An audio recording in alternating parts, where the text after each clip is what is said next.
అన్ని రకాల చారులు తినే ఉంటారు, కానీ ఇలా మిల్లీ మేకర్ చారు అనేది ఎప్పుడైనా తిన్నారా?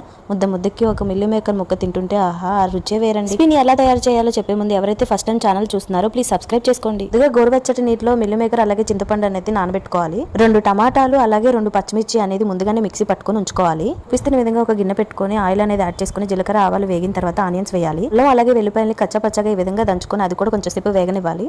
అల్లం వెల్లుల్లి పచ్చివాసన పోయేంత వరకు వేగిన తర్వాత మనం ముందుగానే మిక్సీ పట్టుకున్న ఈ టమాటాను కూడా యాడ్ చేసుకోవాలి.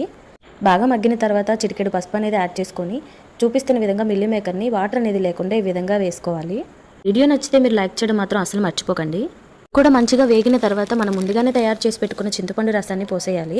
దాంతోపాటు చూపిస్తున్న బౌల్తో నేనైతే 2 బౌల్స్ వరకు వాటర్ అనేది యాడ్ చేసుకున్నాను.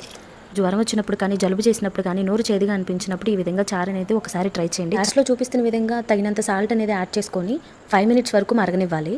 అంతే, మిల్లీ మేకర్ చారు అనేది అయితే రెడీ అయిపోయింది.